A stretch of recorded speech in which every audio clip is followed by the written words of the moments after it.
మొన్నటి వరకు ఎడారిని తలపించిన గోదావరి ఇప్పుడు మహోగ్ర రూపం దాల్చింది. కాళేశ్వరం మొదలుకుని ధవళేశ్వరం వరకు విశ్వరూపాన్ని ప్రదర్శిస్తోంది. గంట గంటకు పెరుగుతున్న వరద ఉధృతి భయపెడుతోంది. భద్రాచలం వద్ద నీటి మట్టం 3వ ప్రమాద హెచ్చరికకు చేరువైంది. ఇటు ధవళేశ్వరం బ్యారేజ్ నుంచి 10.35 లక్షల క్యూసెక్కులను దిగువకు వదులుతున్నారు.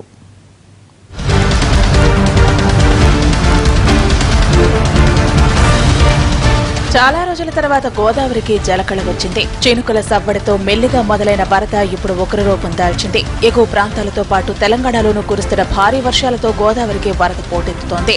కరీంనగర్ జిల్లాలోని కాళేశ్వరం వద్ద నది పూర్తి స్థాయిలో పరవళ్లు తొక్కుతోంది. దీంతో పుణ్యక్షేత్రం పరివాహక ప్రాంతం జలకళతో ఉట్టిపడుతోంది.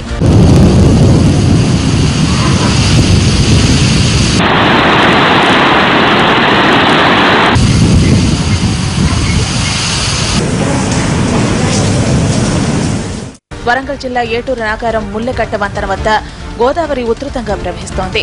రామనగూడెం పుష్కర్ ఘాట్ వద్ద ఇప్పటికే ప్రమాద హెచ్చరికలు జారీ చేశారు. చాలా గ్రామాలు జలదిగ్బంధమయ్యాయి. ప్రజలు రాకపోకల కోసం నాటు పడవలను ఉపయోగిస్తున్నారు.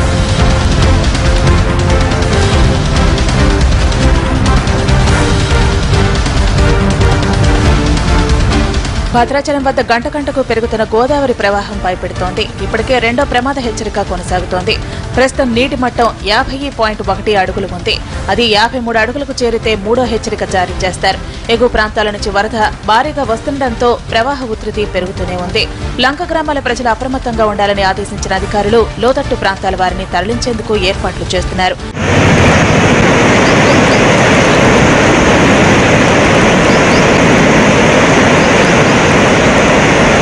రాజమండ్రి వద్ద గోదావరి పరవళ్లు తొక్కుతోంది.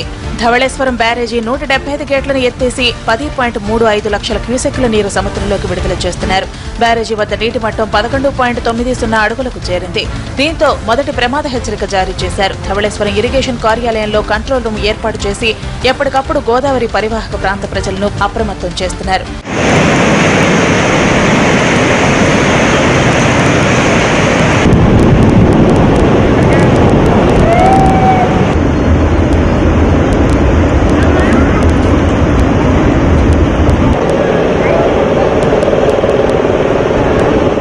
లంక గ్రామాల్లోకి గోదావరి వరద నీళ్లు వస్తుండటంతో అధికారులు అప్రమత్తమయ్యారు. గోదావరి ఎగువ ప్రాంతాలైన కోనవరం, దేవీపట్నం ప్రాంతాల్లో రోడ్లపై నీళ్లు చేరాయి. మరోవైపు గిరిజన గ్రామాలకు రాకపోకలు నిలిచిపోయాయి. వరద ఉధృతి తీవ్రమవుతుండటంతో ముందు జాగ్రత్తగా పాపికొండలు టూరిజం బోట్లను నిషేధించారు. వేటకు వెళ్లొద్దని మత్స్యకారులకు హెచ్చరికలు జారీ చేశారు.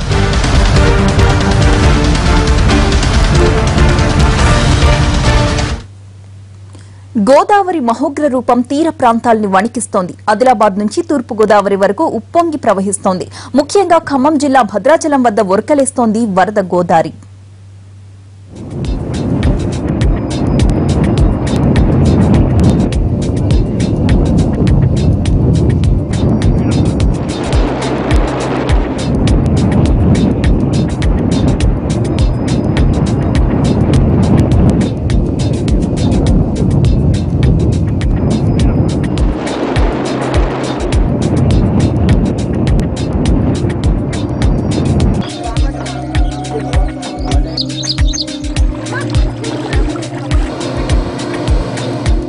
వరంగల్ జిల్లా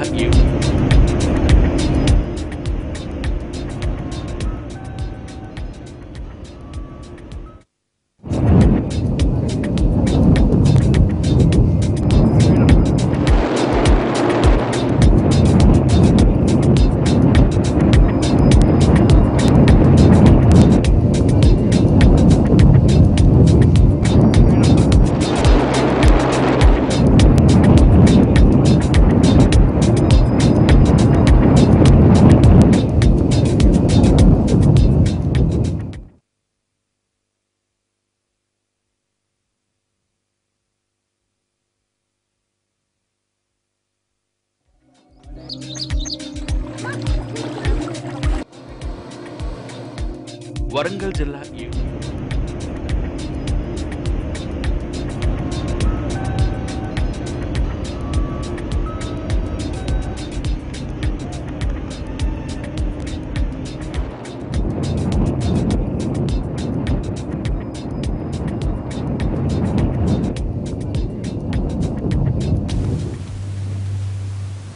భద్రాచలం దగ్గర తాజా సమాచారం అందించడానికి మా ప్రతినిధి భూపాల్ లైవ్ లో సిద్ధంగా ఉన్నారు. భూపాల్, చెప్పండి, ప్రస్తుతం అక్కడ నీటి మట్టం ఏ స్థాయిలో ఉంది? అలాగే గోదావరిని ఆనుకుని ఉన్న లంక గ్రామాల ప్రజలకు ఎలాంటి ముప్పు పొంచి ఉంది?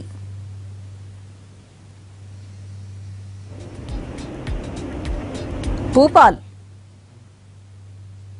భద్రాచలం వద్ద గోదావరి అంతకంతకు పెరుగుతుండటంతో భద్రాచలం పరివాహక ప్రాంతంలోని అన్ని గ్రామాలకి రహదారులు మొత్తం కూడా బంద్ అయిన పరిస్థితి కనబడుతుంది. మనం ఇప్పుడున్న భద్రాచలం నుంచి కోనవరం, అంటే భద్రాచలం నుంచి రాజమండ్రి వెళ్లే ప్రధాన రహదారి. ఈ రహదారిపై పూర్తిగా రోడ్లపైన పలు ప్రాంతాల్లో గోదావరి అంతా కూడా పట్టడంతో, అంటే రోడ్లపైకి భారీ ఎత్తున నీళ్లు రావటంతో మొత్తం కూడా రహదారి సౌకర్యాలు లేకుండా పోయింది. ఈ నేపథ్యంలో ఈ రోడ్లపైన అంటే 2 వీలర్స్ మాత్రమే కొంత వెళ్తున్న పరిస్థితి ఏర్పడింది. దీంతో అవి కూడా బలవంతంగా, అంటే 2-3 వ్యక్తుల సహకారంతో తీసుకువెళ్తున్న పరిస్థితి ఏర్పడింది. మొత్తం కూడా అంటే ఈ రహదారి పట్టిన విషయం తెలియకపోవడంతో చాలా వాహనాలు కూడా ఇటువైపు వచ్చి ఇబ్బందులు పడుతున్న పరిస్థితి. ఇప్పుడు మనం అటు చూస్తున్నాం, భద్రాచలం కుంట ఆర్టీసీ బస్సు వచ్చింది. ఆర్టీసీ బస్సు, అదేవిధంగా ఆ ఆర్టీసీ బస్సు ఈ వరదలో వెళ్ళటానికి ఇబ్బంది పడుతున్న పరిస్థితి ఏర్పడింది.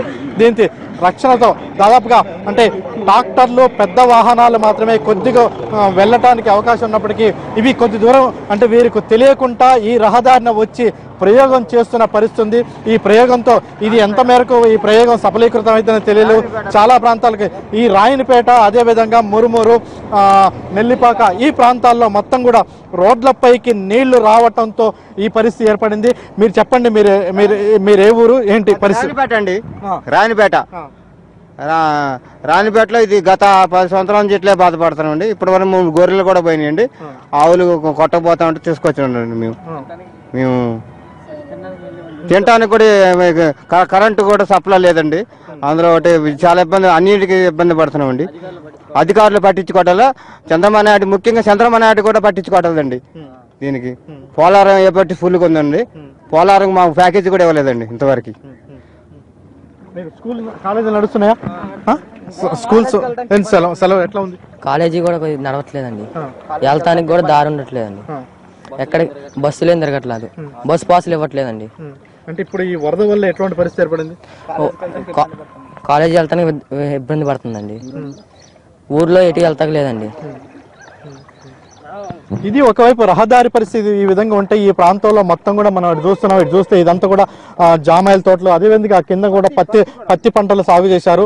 అదేవిధంగా ఈ ప్రాంతంలో అంటే మిర్చి కూడా ఈసారి భారీ ఎత్తున వేసిన పరిస్థితి. ప్రధానంగా ఈ సంవత్సరం మిర్చికి, గత ఏడాది మిర్చికి భారీ రేటు రావడంతో రైతులు ఎక్కువ సంఖ్యలో దాదాపు బ్లాకులో విత్తనాలు కొనుగోలు చేసి సాగు చేసిన పరిస్థితి. అవి మొత్తం కూడా మునిగిపోయిన పరిస్థితి. ఇదే పరిస్థితి మరో 2 రోజులు కనుక ఇదే పరిస్థితి కొనసాగినట్టయితే మనం మొత్తం ముంపుకు గురైన పంట పొలాలన్నీ కూడా, అంటే ఇంకొక రోజు మాత్రం ఉంటే పర్వాలేదు, కానీ ఇంకొక రోజుల ఈ గోదావరి వెనక్కి తగ్గకపోతే మాత్రం మొత్తం కూడా ఆ పంటలన్నీ మురిగిపోయి రైతులు లక్షలాది రూపాయల నష్టం వాటిల్లే పరిస్థితి. ఇది భద్రాచలానికి మనం 5 కిలోమీటర్ల దూరంలో ఉన్న ప్రధాన రహదారి ఇక్కడ ఇదే ఉంటే, ఈ రహదారి నుంచి అటు రాజమండ్రి, అదేవిధంగా అటు కోనవరం, చింతూరు ఈ ప్రాంతాలకి, అంటే పశ్చిమ గోదావరి, తూర్పుగోదావరి జిల్లాకి వెళ్లే పరిస్థితి ఇదైతే. అటు భద్రాచలం ఎగువన ఉన్న వాజేడు, వెంకటాపురం ఈ ప్రాంతాలకు కూడా ఇదే పరిస్థితి. దాదాపుగా ఈ సీజన్లో ఈ వరద వస్తుందని ఎక్స్పెక్ట్ చేయలేదు.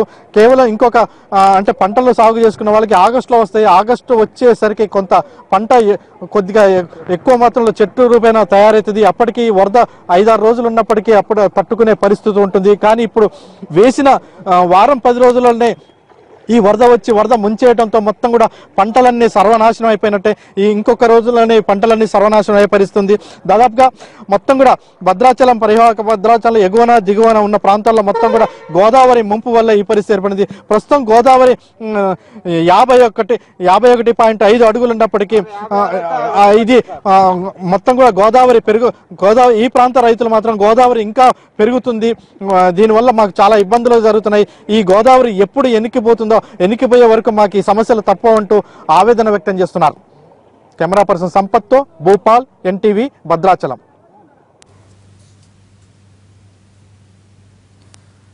రాజమహేంద్రవరం దగ్గర గోదావరి ప్రవాహం ఉధృతంగా ఉంది. పలు ప్రాంతాల్లో వరద పోటెత్తుతోంది. కొన్ని చోట్లయితే నీరు రోడ్లపైకి వచ్చేసింది. లంక గ్రామాలన్నీ కూడా భయాందోళనలో ఉన్నాయి. దీనికి సంబంధించిన మరింత సమాచారం మా ప్రతినిధి శ్రీనివాస్ అందిస్తారు. ధవళేశ్వరం బ్యారేజీ వద్ద గోదావరి వరద ఉధృతి ఇంకా కొనసాగుతున్నది. అయితే ఇది ఇంకా మరింత పెరిగే అవకాశాలు కనిపిస్తున్నాయి. ఎగువ ప్రాంతాల నుంచి భారీగా వరద నీరు రావడంతో ఇంకా గోదావరి మరింత ఉధృతంగా ప్రవహించే అవకాశాలు ఉంటాయి. ప్రస్తుతం చూసినట్లయితే ధవళేశ్వరం బ్యారేజీ దగ్గర 12.1 అడుగులకు గోదావరి నీటి మట్టం చేరుకోవడం జరిగింది. అయితే ఇక్కడ నుంచి చూసినట్లయితే మొత్తం 10,90,000 క్యూసెక్కుల నీటిని సముద్రంలోకి విడుదల చేయడం జరుగుతున్నది. అయితే ఈ వరద ఉధృతి మొదటి ప్రమాద స్థాయిని మించి ప్రవహిస్తున్నది కావున ఇప్పుడు గోదావరి ఏ విధంగా ఉన్నది వరద పరిస్థితి అనేది ఇక్కడ ఎస్సీ గారు రాంబాబు గారు ఉన్నారు, ఆయన అడిగి తెలుసుకుందాం. సార్, ఇప్పుడు వరద పరిస్థితి ఎలాగున్నది రాజమండ్రిలో పైన భద్రాచలం దగ్గర 51.8 వరకు వచ్చింది. దాని తర్వాత అక్కడ 3వ ప్రమాద హెచ్చరిక వరకు వచ్చింది, 2వ ప్రమాద హెచ్చరిక వరకు వచ్చింది. మన దగ్గర వచ్చేసరికల్లా ఉదయం 4 గంటలకు మొదటి ప్రమాద హెచ్చరిక జారీ చేశాము. ఈరోజు సాయంత్రానికి కూడా 2వ ప్రమాద హెచ్చరిక వరకు రావచ్చు, 13 లక్షల క్యూసెక్కులు రావచ్చు. ఇప్పుడు ప్రస్తుతానికి 10,95,000 క్యూసెక్కులు నడుస్తూ ఉంది. ఇప్పుడు దీన్ని బట్టి లోతట్టు ప్రాంతాల వాళ్ళని కూడా అప్రమత్తం చేయమనేసి రెవెన్యూ వాళ్ళని కూడా చెప్పడం జరిగింది కలెక్టర్ గారికి. అలాగే పైన మా వాళ్ళు కూడా లాంచీలు కూడా పంపించడం జరిగింది. ఆ రకంగా మేము అప్రమత్తంగా ఉండి గేట్లు 175 గేట్లు కూడా ఆపరేట్ చేసి ఫ్రీ ఫ్లో కండిషన్లో సముద్రంలోకి 10,95,000 క్యూసెక్కులు రిలీజ్ చేస్తున్నామండి. సార్, వీళ్ళు ఎగువ ప్రాంతాల్లోని విలీన మండలాల్లోకి వాటికి వరద నీటి ప్రవహించింది. అన్ని గ్రామాలకు వాటికి రాకపోకలేదు. ఇప్పుడు పశ్చిమ గోదావరి అలాగే తూర్పు గోదావరి జిల్లాలో ఉన్న మండలాలు అయితే పై మండలాలందరికీ కూడా ఈ రకంగా వాటర్ రావడంతో వాళ్ళకి లాంచీలు పంపించి పైన మన ఇది షెల్టర్ ఉన్న ముంపు విలీన మండలాలకు వస్తే అవకాశం ఉంది. ప్రస్తుతానికైతే దగ్గరలో ఉండి ఆ విలేజెస్ని ఎవాక్యుయేట్ చేసి వాళ్ళందరినీ సురక్షిత ప్రాంతాలకు తరలిస్తున్నారని చెప్పడం జరిగింది. వాళ్ళకు కలెక్టర్ గారు నిన్న ఉదయం చెప్పడం జరిగింది. ఇమీడియట్గా మా సైడ్ నుండి లాంచీలు ఏర్పాటు చేయమన్నారు. మేము ఇమీడియట్గా లాంచీలు కూడా ఏర్పాటు చేయడం జరిగిందండి. సార్, పైనుంచి ఎగువ ప్రాంతాల్లో ఏ రకంగా ఉన్నది? అక్కడ వర్షాలు ఇంకా కురుస్తున్న కారణంగా ఇంకా గోదావరి పెరిగే అవకాశాలు ఉన్నాయి. ఇప్పుడు ప్రస్తుతానికి ఉదయం అయితే నిలకడగా ఉందని చెప్పారు. గోదావరి నీటి మట్టము నిలకడగా ఉందని చెప్పారు. ప్రస్తుతం తగ్గుముఖం పట్టే అవకాశం కనిపిస్తుంది. అక్కడ ఉదయం 4:30 వరకు అయితే అక్కడ రైజింగ్ అలా స్టడీగా ఉన్నది. ఉదయం 6 గంటల రీడింగ్ నుంచి చూస్తే తగ్గుముఖం పట్టింది గోదావరి అని తెలుస్తుంది. ఈరోజు ఏమన్నా వర్షాలను బట్టి సిడబ్ల్యూసీ సెంట్రల్ వాటర్ కమిషన్ కనుక్కొని మేము తర్వాత ఇచ్చేస్తాము. దాన్ని బట్టి మేము రెడీ అవుతాం. సార్, గోదావరి పరివాహక ప్రాంత ప్రజలకు మీరు చేసే విజ్ఞప్తి ఏంటి? గోదావరి వస్తుంది, ఈ వరదలకు ఈ రకంగా వీళ్ళు సురక్షిత ప్రాంతాల్లో ఉండి వాళ్ళు చక్కగా పైకి వెళ్ళిపోయి సహకరించి ప్రభుత్వానికి వాళ్ళకు చేదురుగా ఉండి సహకరించి పైకి వెళ్ళవలసిందిగా కోరుతున్నాము. అయితే గోదావరి ఎగువ ప్రాంతాల్లోని పేరూరు కాళేశ్వరం వద్ద గోదావరి నిలకడగా కొనసాగుతున్న కారణంగా ఇక్కడ రాజమండ్రి దగ్గర 2వ ప్రమాద హెచ్చరికని మించి ప్రవహించిన తర్వాత మరి తగ్గుముఖం పెట్టే అవకాశాలు ఉంటాయని చెప్తున్నారు. అలాగే మహారాష్ట్రలోనూ ఇంకా వర్షాలు కురుస్తున్న కారణంగా మళ్ళీ 2-3 రోజులు మరింత గోదావరి పెరిగే అవకాశాలు కూడా కనిపిస్తున్నాయి. అయితే ప్రజల మట్టికి గోదావరి పరివాహక ప్రాంత ప్రజలందరూ కూడా అప్రమత్తంగా ఉండాలని చెప్పి అధికారులు విజ్ఞప్తి చేయడం జరుగుతుంది. కెమెరామెన్ ఎస్ఎస్ కుమార్తో శ్రీనివాస్, ఎన్టీవీ, ధవళేశ్వరం.